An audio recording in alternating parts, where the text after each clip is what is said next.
Muy buenas noches, amigos televidentes. Bienvenidos a su programa Noticias Calientes. Esta noche le tenemos un programa 1A.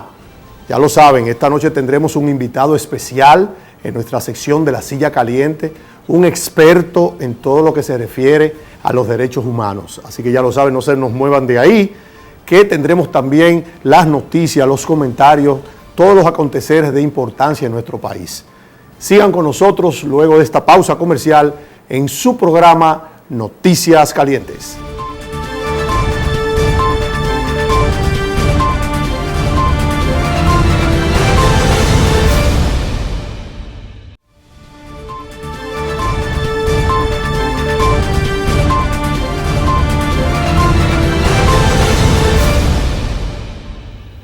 Bien, mi gente, de nuevo en su programa Noticias Calientes. Señores, vamos a entrar un poquito en materia, en las noticias que están en el tapete.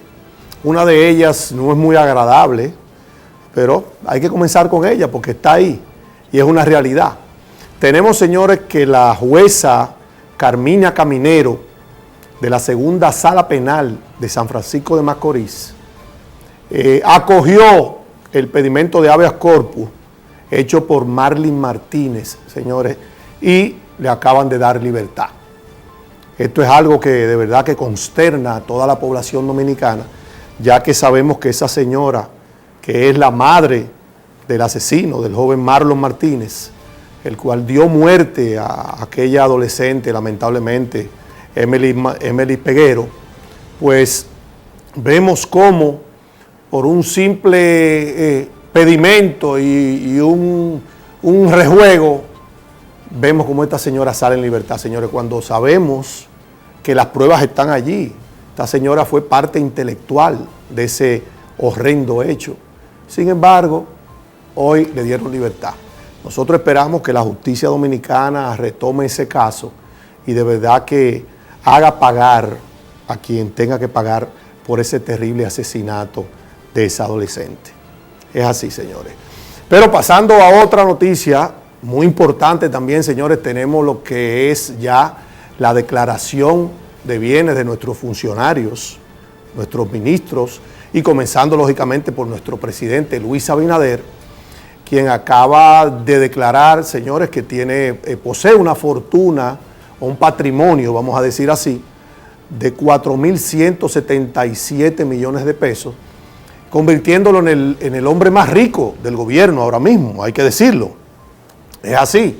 Todo esto luego de que el presidente de la Cámara de Cuentas, Hugo Álvarez Pérez, hiciera una solicitud de que antes del martes 15 deberían todos los funcionarios de presentar su declaración de bienes.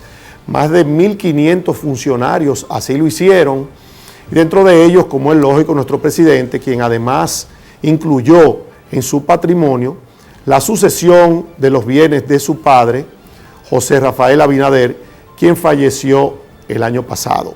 Y autorizó que durante su gestión todos sus bienes fueran administrados por un fideicomiso. Tenemos por otro lado, señores, que algunos de los funcionarios que presentaron también su declaración jurada, está dentro de ellos el ministro de Agricultura, Limber Cruz, quien declaró cerca de 773 millones en bienes y propiedades. Está el ministro de Hacienda, Jochi Vicente, quien declaró 501 millones de pesos. Está el ministro de la Presidencia, Macarrulla, quien declaró 398. Quien está la directora de comunicación también de la Presidencia, Milagro Germán, quien declaró 186 millones de pesos. Está también Chu Vázquez, quien declaró 70 millones de pesos. Está el ministro de Medio Ambiente, Orlando Jorge Mera, quien declaró 54 millones de pesos. Y está también el ministro de la Presidencia, Paliza, quien declaró también cerca de 23 millones de pesos. Y por último, señores, pero no menos importante,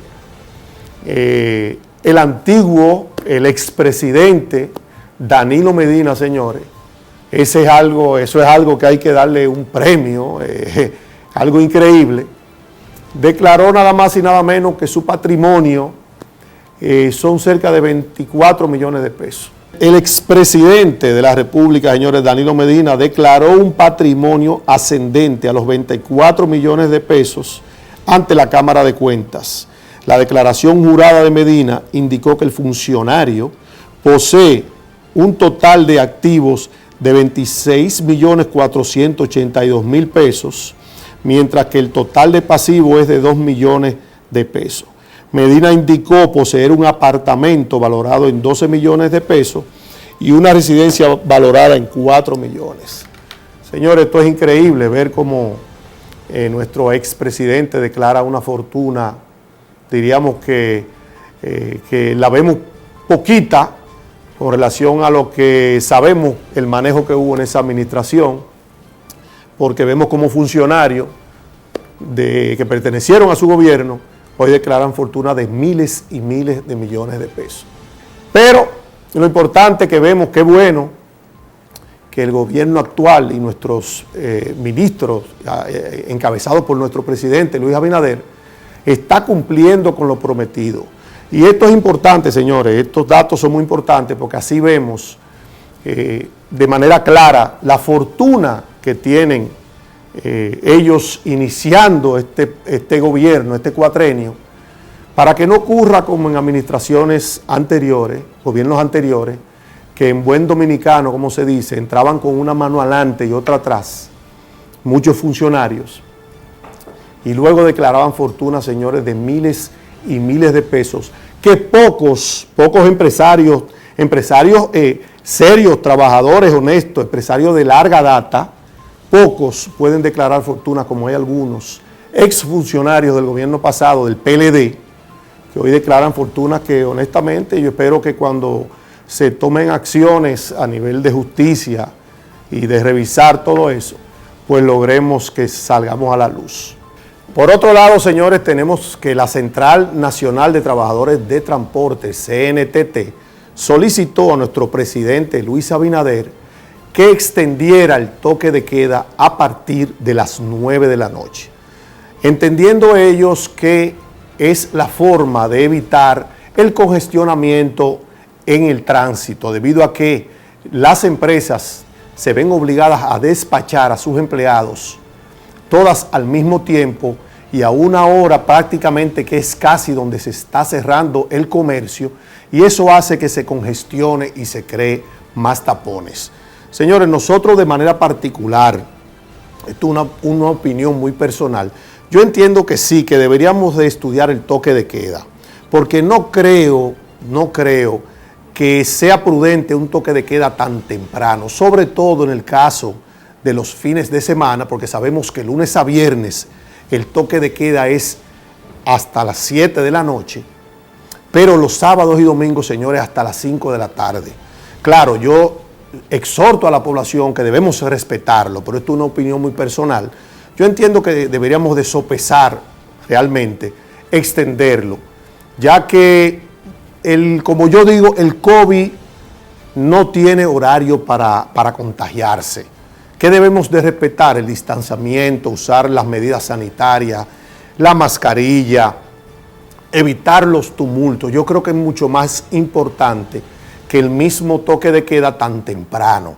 Poniéndolo a las 9 de la noche, diario, incluyendo sábado y domingo, pues yo entiendo que se dinamiza la economía, señores, porque ahora mismo tenemos el país en una situación económica bastante difícil. El comercio está en el suelo, del turismo se están dando pasos gracias a nuestro gobierno, pero debemos de pensar en eso. ¿Por qué? Porque es que es más prudente extender el toque de queda y apretar con las otras medidas durante el día. Porque en los supermercados hay tumultos. En los bancos, la gente en la fila, hay tumultos. En algunos lugares de esparcimiento durante el día, en la mañana, sabemos que hay sectores que están llenos de gente compartiendo y bebiendo, y aquí hay lugares que no se está respetando el toque de, o sea, las medidas sanitarias, quiero decir. Entonces yo creo que debemos sopesar eso del toque de queda. Es un pedimento de la Central Nacional de Trabajadores de Transporte, que nosotros también nos hacemos eco de ello. Bueno, señores, y yo espero que no se me muevan de ahí, porque luego de estos comerciales vamos a pasar a nuestra sección de la silla caliente, que le tenemos un invitado que tiene que ver con la parte de los derechos humanos. Así que ya lo saben. Luego de estos comerciales, continúen con su programa Noticias Calientes.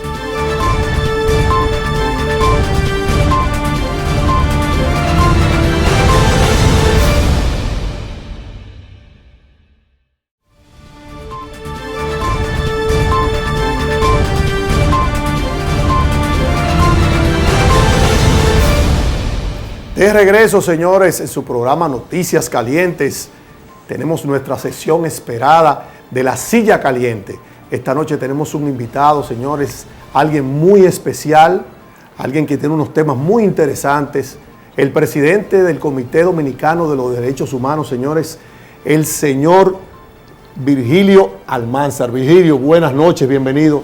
Bien, buenas noches a todos. Es un placer, hermano, tenerte por aquí con nosotros. Muchas gracias. Queremos para conversar. mí también. Gracias, hermano. Usted sabe que nuestras puertas siempre están abiertas. Nosotros queremos esta noche llevarle a todo ese público que nos sigue noche tras noche la información importante. Y sabemos que la gente escucha mucho el tema de los derechos humanos. Pero es bueno, Virgilio, que lo escuchen de usted. ¿Cuáles son los derechos humanos? Para que aquel que está en su casa, el televidente, que no sabe, sepa cuáles son los derechos humanos. Bien, buenas noches. Primero, permítame a los amigos televidentes quitarme la mascarilla y me permiten la gorra, que es la que estoy haciendo campaña de la Defensoría del Pueblo. Los derechos humanos son derechos intrínsecos, inalienables, iguales a todos los seres humanos. ¿Qué significa intrínseco? Que son propios, inherentes al ser humano. Inalienable significa que no se le pueden reducir, que no se le pueden variar, no se le pueden cambiar, que no se le pueden contaminar, es decir, que siempre serán los mismos derechos. E iguales para el hombre, para la mujer, para el negro, para el blanco, para el pobre, para el rico, para todos iguales. Eso es lo que significa igualdad. A igual trabajo, igual salario, que fue una lucha interesante que se celebró aquí en el país, porque los coreanos en la zona franca no le querían pagar a las mujeres iguales. Y nosotros decíamos, no, a igual trabajo, igual salario, hay que pagarlo todo. Esos derechos, hay gente que lo divide en 3 generaciones. Pero espérese, Virgilio, excúseme ahí esta interrupción. Eso me causó mucha curiosidad. ¿Cómo así que los coreanos no le querían pagar a la mujer igual que los hombres? ¿Por y eso? Porque tú sabes que los coreanos vienen con una política del machismo y se consideran que el hombre había que pagarle más. Eso fue una lucha que desarrolló Francisco Antonio Santos, que falleció recién hace poco tiempo, y él era el dirigente de la CGT y yo era activista de la CGT también. Y fue una lucha importante. José Blanche, uno que fue diputado de San Pedro Macorís, recuerdo que fue uno de los que también peleó mucho por esto. Y nosotros teníamos una lucha constante, porque siempre se entendía que las mujeres, los coreanos, tienen a la mujer como una segunda cosa, no como un ser humano igual que ellos. Wow. En Corea todavía hay problemas con el machismo. Qué cultura, no tan lejos de nosotros. Bueno, sí, nosotros, exacto, no está lejos. Sí, el hombre que tiene 2 mujeres es un macho.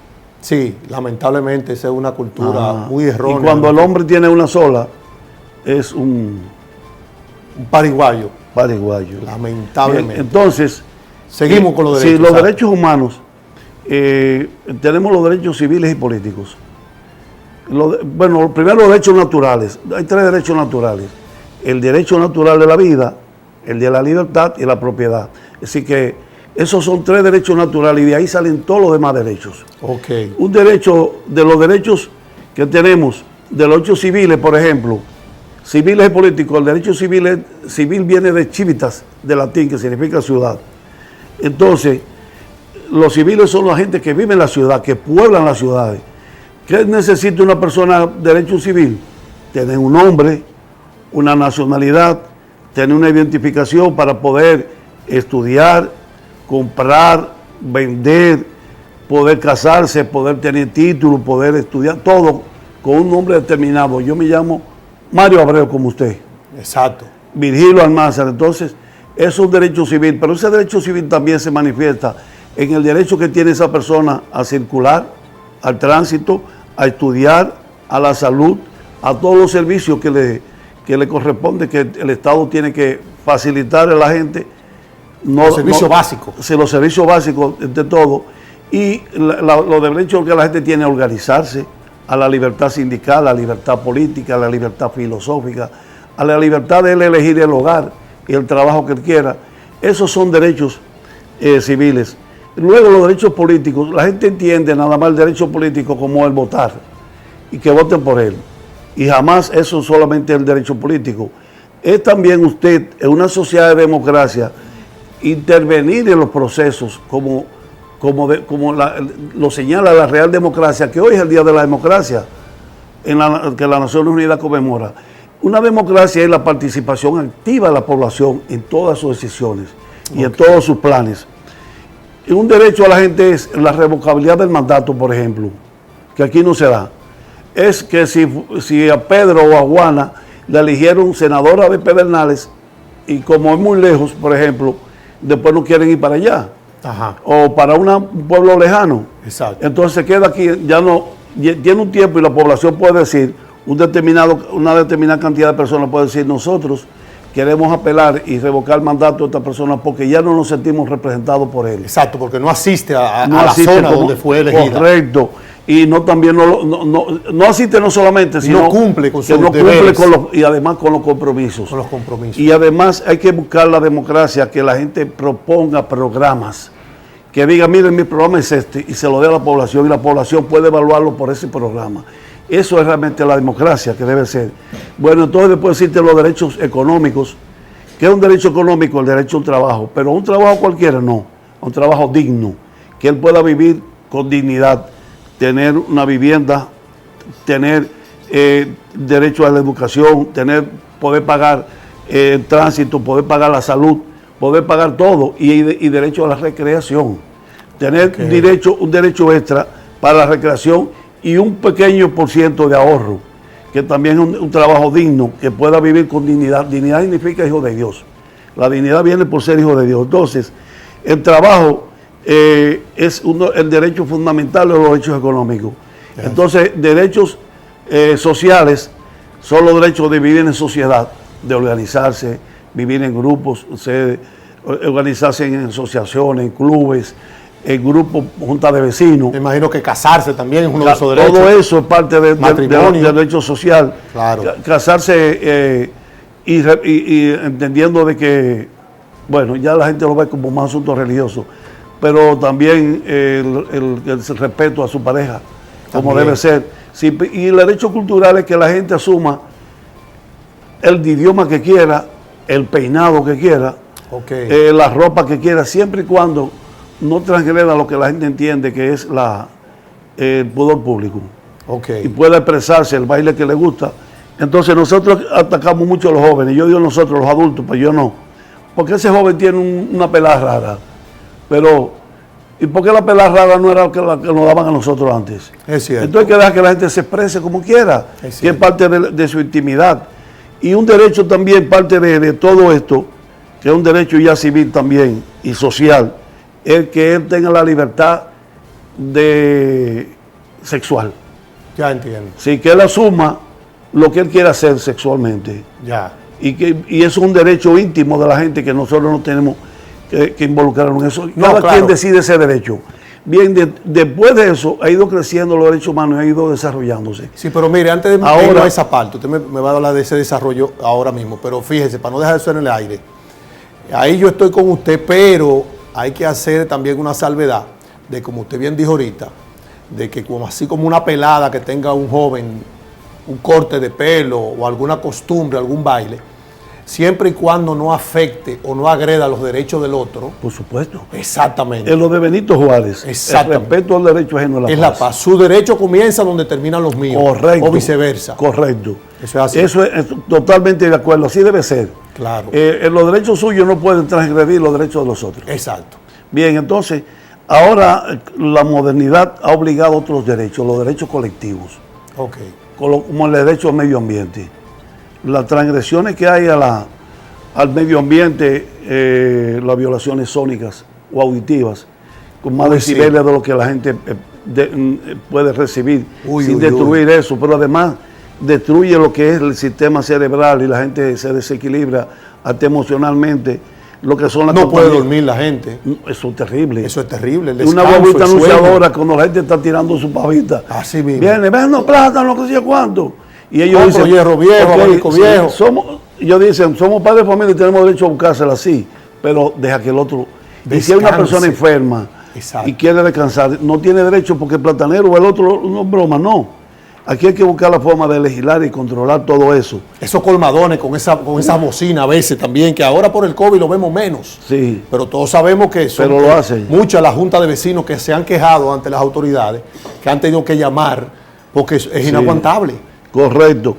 Pero también los derechos de destruir el ambiente, los ríos, los arroyos, los bosques. La extracción de las arenas de nuestros ríos, eso está acabando. Eso es lo más material. Grave. Entonces, pero además destruir lugares que son reservas mundiales. Mira, nosotros tenemos lugares que son únicos casi en el mundo. La reserva de ébano verde, por ejemplo. Nosotros, los haitises, es una formación geológica que se llama karst. Pero los haitises solamente, igual que los haitises, existen en el mundo 2 o 3. En China, en la antigua Yugoslavia y creo que en Indonesia. Y aquí los haitises, tú vas y tú vas a encontrar una cantidad de gente enorme cultivándolo. Pero nosotros necesitamos definir eso. Costa Rica tenía un 26% de bosque en el 83 y decidieron sacar a la gente de los lugares donde habían bosque y ya de nuevo tienen un 48%. La propia naturaleza se recupera, pero hay que tener decisiones. Sí. Y tiene que haber voluntad política y educación en los pueblos. Y aquí necesitamos más la educación. ¿Por qué la educación es tan importante? En derechos humanos y en todo. Porque la educación es lo que transforma la conducta del ser humano. La educación es la que le proporciona a la gente las armas de criticidad, de evaluación para transformar las cosas. Claro. Y un pueblo cuando es educado es un pueblo que tiene el activo más importante de una sociedad. No son los recursos el activo más importante de una sociedad, es la posesión de conocimiento que tienen sus habitantes y su gente. Lo que pasa es ahí, don Virgilio, que usted sabe bien que por razones políticas en nuestro país se ha tratado de mantener a una población, da pena decirlo, pero se ha tratado de mantener una población con el peor nivel de educación, porque un pueblo con poca educación es más fácil manejarlo, y eso lo sabemos. Correcto. Lamentablemente. La política de los borregos. Es así. Sí, eso es cierto. Entonces, los derechos humanos necesitan obligatoriamente que la gente conozca sus derechos, porque en la medida que la gente conoce sus derechos, es una gente que reclama, es una gente que es capaz de decir, como ciudadano que es, decir, mire, esto está mal, esto está bien, porque la gente se empodera. Y así se lo puede reclamar a él también, Virgilio. Correcto, y reclamarle a todo y al Estado que cumpla con esto. Y que no nos engañen. Por ejemplo, cuando yo fui estudiante y también fui profesor, nosotros dábamos moral y cívica. Hoy no se da moral y cívica. Porque el modelo de sociedad que tenemos, que es el neoliberalismo, no necesita ciudadanos. Es todo lo contrario. Lo que necesita son consumidores. Sí, sí. Por eso, tú vas al supermercado y tú compras una libra de habichuela o de arroz y te dan 14 onzas. Y no 16 onzas. Y la gente no se queja. No. Yo he visto gente que le da vergüenza reclamar una de vuelta de 50 pesos. Correcto, pero todo eso, porque nos lo han enseñado, tú eres loco, no haga esto, no haga lo otro. Sí. Y no porque la gente entonces... En otros países la gente espera los 10 centavos y los 5. Y un hasta centavo. un centavo. Sí. Porque ese es mi dinero. Sí. Pero aquí no. Y lo hace más, mire, agarre esa tremenda que no tengo cambio. Y lo hace más por un problema de que ellos tienen la obligación de tener cambio. Exactamente. Pero eso es un reclamo de la gente. Entonces nosotros los derechos humanos insistimos en la educación. Nosotros, a pesar de que teníamos en la pandemia, hace poco tiempo acabamos un periodo de educación y lo tenemos por WhatsApp. Y tú dices, ¿por qué no por Zoom? Porque no toda la gente tiene teléfono que pueda servir para un Zoom, pero por WhatsApp sí. Exacto. Entonces, ¿qué nosotros hacíamos? 8 de la noche teníamos un tema, Jesús como defensor de los derechos humanos, por ejemplo. Okay. Y tú no me vas a hablar de Jesús el filosófico, ni el teólogo, no. Él con su vida como ser humano, cómo demostró que él era un defensor de los derechos humanos. Wow. Y pusimos un compañero nosotros pastor para eso. pero pusimos el otro día Mao Zedong como defensor de los derechos humanos. Exacto.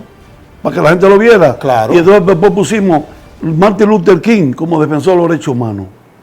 ¿Qué aporte hizo Martin Luther King? ¿Qué aporte hizo Juana Blanc? Es aquella señora que se montó en la guagua y vio un asiento, y se sentó. Y vino una blanca y le dijo, párese que ese asiento es de los blancos. Y ella dijo, se equivocó. Yo también soy ciudadano norteamericano y no me para nadie aquí.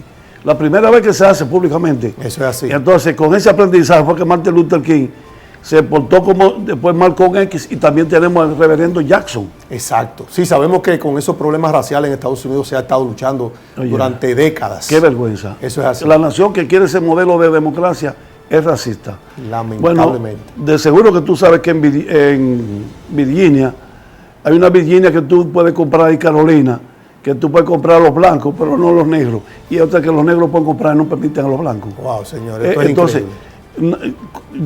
Y están al lado de la capital. Entonces, ¿cómo pasan cosas de ese tipo? Pero ahora mismo hay una ola de racismo en el mundo muy grande. Eso es así. Y es un problema muy, muy difícil. Entonces, nosotros insistimos mucho, reitero, en la educación. Ahora estamos digitalizando un curso de Derechos Humanos para pasárselo a todos.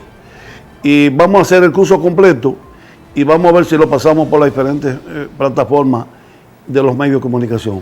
Pero esa respuesta yo quiero que usted me la amplíe ahora, luego de estos comerciales, Virgilio.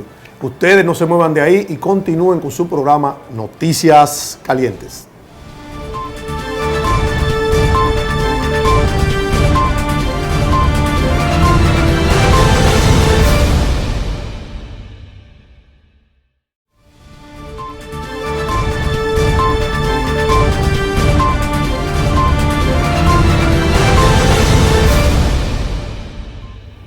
De nuevo aquí en su programa Noticias Calientes, señores, con nuestro invitado Virgilio Almanzar, presidente del Comité de los Derechos Humanos. Está con nosotros hace un momento y la verdad que es una entrevista bastante nutritiva, señores, esta entrevista con don Virgilio. Don Virgilio, nos quedamos en que usted nos iba a informar acerca de una plataforma educativa. Sí, entonces te decía que tenemos el plan de educación, pero necesitamos, hay un equipo que no solamente es educación, sino de formadores completos y de facilitadores que vamos a consultarlo en el Comité Dominicano de Derechos Humanos. Y esa consulta tiene que ver de qué tipo de lenguaje, qué tipo de preguntas le hacemos a nuestra gente, porque tenemos una dificultad, Mario, y es que nosotros tenemos gente de mucho nivel, profesores universitarios, sí, pero tenemos también compañeros prácticamente analfabetas. Wow. Entonces, a los dos tenemos que darle... Hay que llegar. Hay que llegar con lo que se llama algo como propedéutico, algo como una preparación mínima para que la gente pueda defenderse ahí, y con nosotros entonces hacemos un curso más especializado que puede ser algo parecido a un diplomado o algo así, con lo más de ahí. Okay. Entonces, con eso nosotros vamos a difundirlo por todos los medios. Y, por ejemplo, nosotros vamos a hablar el derecho a la vida. Entonces, un tema, ¿quién ha sido un gran defensor de la vida? Y los temas polémicos también que hay en la vida. Ahora mismo hay un tema interesante, que es el aborto o no aborto. Sí. ¿Cuándo empieza la vida? ¿Cuándo empieza el derecho a la vida? ¿Con la gestación o con el nacimiento? Entonces ponemos dos, uno que habla a favor y otro que habla a favor de cada tema, para que la gente pueda asimilar cuál es su propuesta. Y pueda llegar a su conclusión individual. Pero tú tienes que plantearle las dos cosas. Claro. Entonces tú le vas a plantear el derecho a la libertad. Tú planteas lo que más han hablado de la libertad, la Revolución Francesa. Sí. Robespierre, por ejemplo. Y entonces pues, tú puedes buscar lo demás. Rousseau, Voltaire, Montesquieu, que Exacto. fueron la gente de la Revolución Francesa. Y después entonces comienzan las sociedades. ¿Qué tipo de sociedades se han planteado? ¿Cuáles fueron las sociedades? El tipo de modo de producción. ¿Qué fue el esclavismo? ¿Qué fue el comunismo primitivo, el matriarcado, el patriarcado?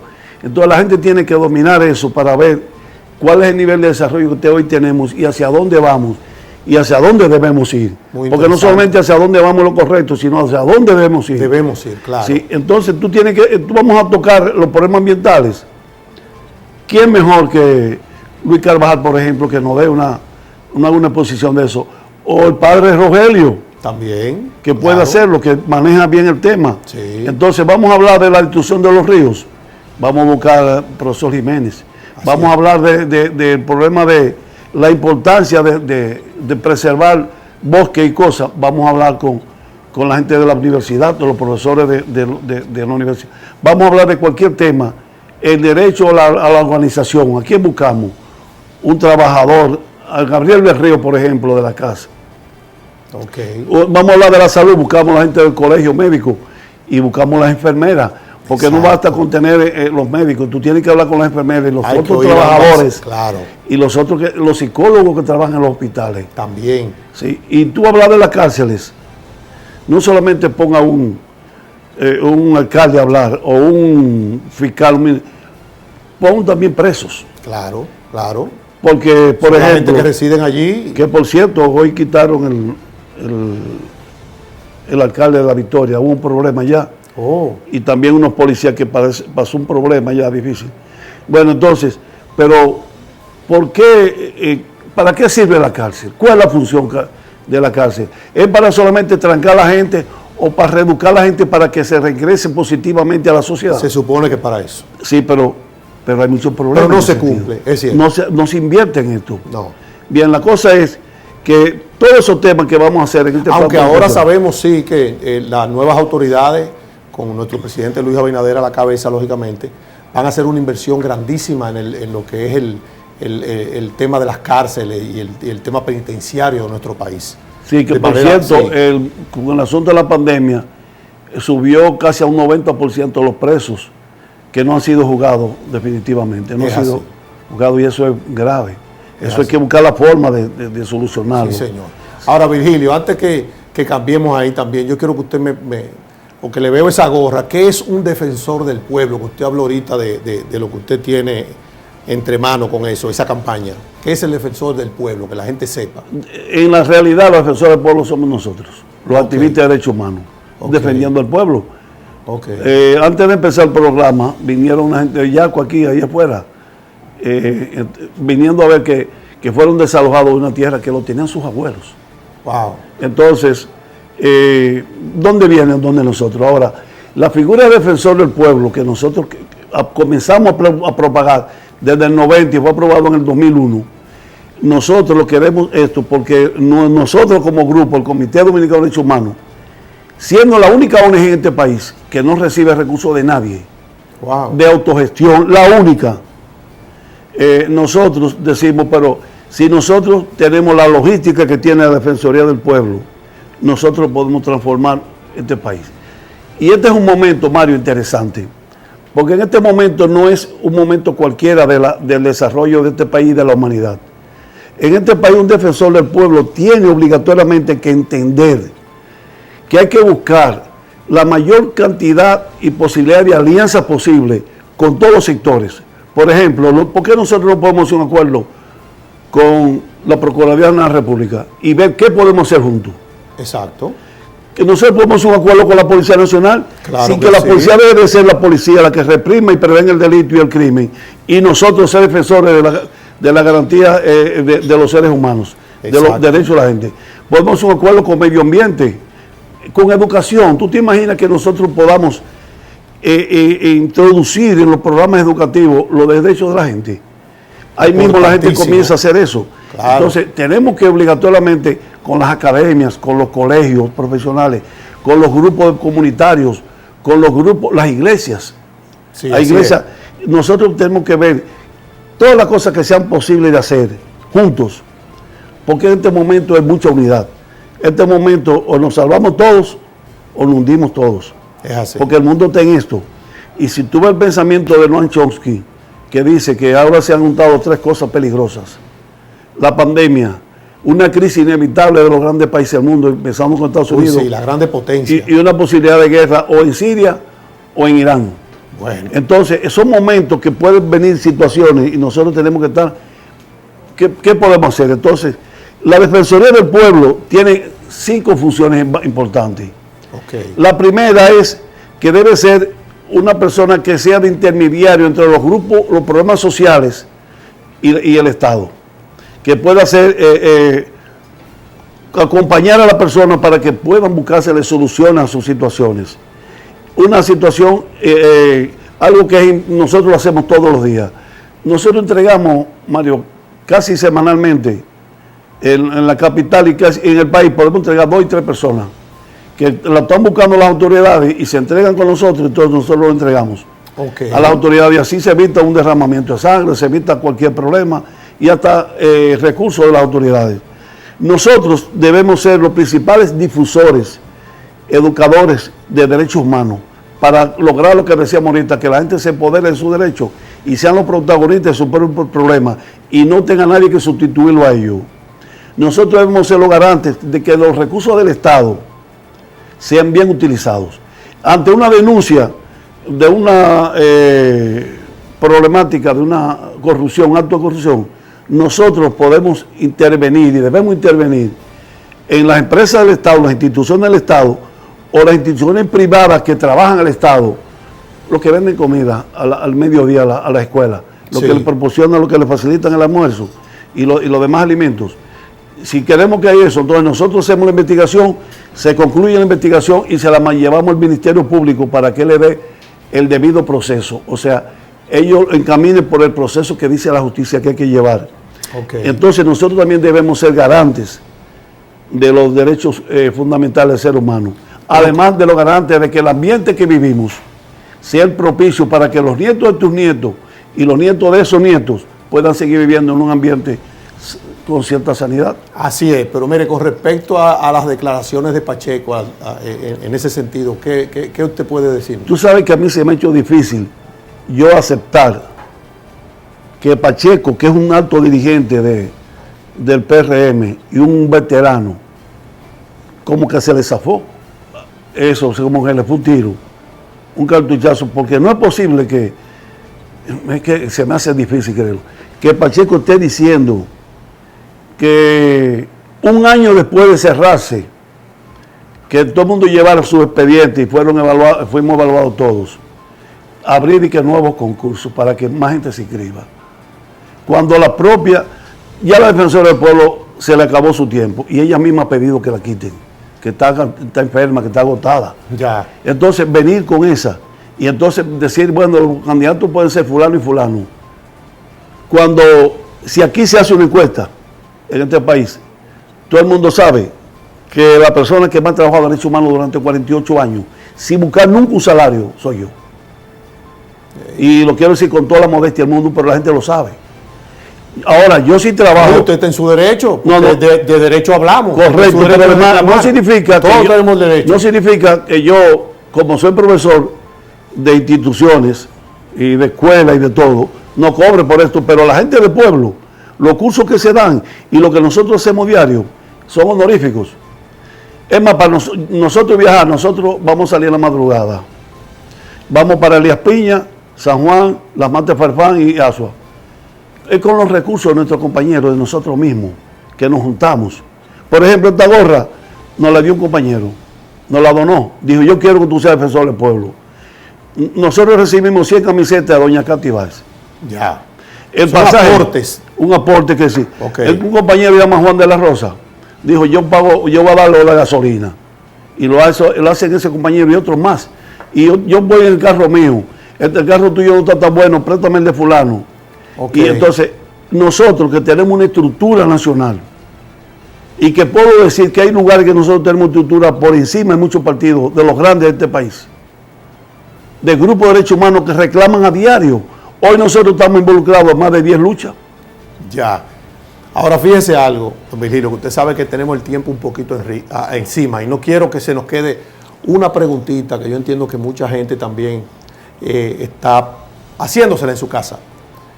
¿Cómo ve la Defensoría del Pueblo, en este caso ustedes y el Comité de los Derechos Humanos, el tema haitiano aquí en nuestro país? Todo país tiene que tener sus leyes de migración. Sí. Yo pienso que ha habido una irresponsabilidad de las autoridades dominicanas en ese sentido. ¿Cómo así? Explíqueme eso. ¿Cómo así? Antes se decía que, mi hija embarazada y el guardia anda en la frontera. Y hoy se paga por ir a la frontera. Sí. Porque se negocia. Sí. Entonces, es un negocio. Mira, a mí nadie puede probarme que si aquí hay una voluntad política, no se para el tráfico. Se controla en más del 95%. Yo te voy a decir una anécdota que me pasó a mí. Yo fui al 15 de Azo, me puse un sombrero grande, yo nunca casi uso gafas y me pongo un espejuelo. Nunca he usado gafas negras, no me gusta. Pero me puse un espejuelo y me pongo por un lugar a ver. Uno de los guardias que yo le había dado clase me conoció. Y va y me dice, profesor, ¿y por qué usted no viene aquí? Se queda por ahí solo. Venga para acá para yo preguntarle. Digo, no, está bien, gracias. Él va y se lo dice al del G2. Anda. Pero el del G2 que está recibiendo el dinero, yo vi cuando vino un piche de guagua, que es un cobrador, le decimos piche en el Cibao. Si viene el cobrador, le dice al del G2, 10 negros y 12 blancos. Y yo dije, oye, pero están trayendo chinos de nuevo. Wow. ¿Tú te recuerdas que había un señor que una vez traía los chinos, que después fue diputado? Bien. Yo digo, están trayendo chinos. ¿Y sabes qué él estaba pagándole? El peaje por 10 haitianos y por 12 sacos de ajo. Wow. O sea que los sacos de ajo también. Lo entran de contrabando. Entonces, es que todo, mira, con todos esos controles que hay, con los drones que hay, con los motores que hay, todo, eso. Sí, estoy de acuerdo con usted. Yo entiendo que definitivamente es un asunto de voluntad. Emigración también, oye. Emigración, agarran los haitianos. Y quiero decir lo que es doloroso. Uno tiene que admitir que en su país pase eso. Y lo saquean. Ya. No siempre, pero yo conozco mucho que me lo plantean. Ocurre, sí, ha ocurrido. Sí, y dice, me quitaron 2,000 pesos y me soltaron. Y ellos lo van soltando en la guagua. Definitivamente. Entonces, mientras eso no se acabe, vamos a donde iba. Que nosotros esperamos y tenemos toda la fe y la confianza de que con estas nuevas autoridades de nuestro presidente Luis Abinader, pues las cosas van a cambiar, porque definitivamente sabemos que aquí hay muchos sectores que le han sacado provecho a ese tráfico de personas, buscando una mano de obra más barata, buscando empleados que no tienen que poner en un seguro, buscando que... Y más barato. Exactamente, mucho más barato. Y lamentablemente por eso sabemos que tenemos ese tráfico de influencia, ese negocio en la frontera. Pero Virgilio, lamentablemente... Yo lo que quiero por último vamos a concluir un poquito. Sí, le quiero decir, ya no están haciendo al presidente Luis Abinader. Presidente Luis Abinader, la gente votó por usted por un cambio de conducta en los funcionarios. Alfredo Pacheco, tú eres una de las figuras emblemáticas del Distrito Nacional como dirigente del PRM. No interfieran en las cosas que son normales en la Defensoría del Pueblo. No impongan a nadie que no tenga los méritos necesarios para eso, porque el pueblo tiene demasiados problemas arriba para tirarle otros problemas. Nosotros vamos a defender el derecho que tenemos a ser defensor del pueblo. Y contamos con la buena voluntad de los diputados, incluyendo la suya, Alfredo Pacheco. Bueno, señores, hemos llegado al final de nuestro programa. Darle las gracias a Virgilio Almanzar, que de verdad que la próxima visita suya vamos a necesitar por lo menos 45 minutos para poder desarrollar esos temas. Pero de verdad que sí, Virgilio, estas puertas siempre estarán abiertas para usted y a ese público que nos sigue todas las noches. Pues desearle buenas noches y que Dios los bendiga a todos. Y mañana continúen con nosotros en su programa Noticias Calientes.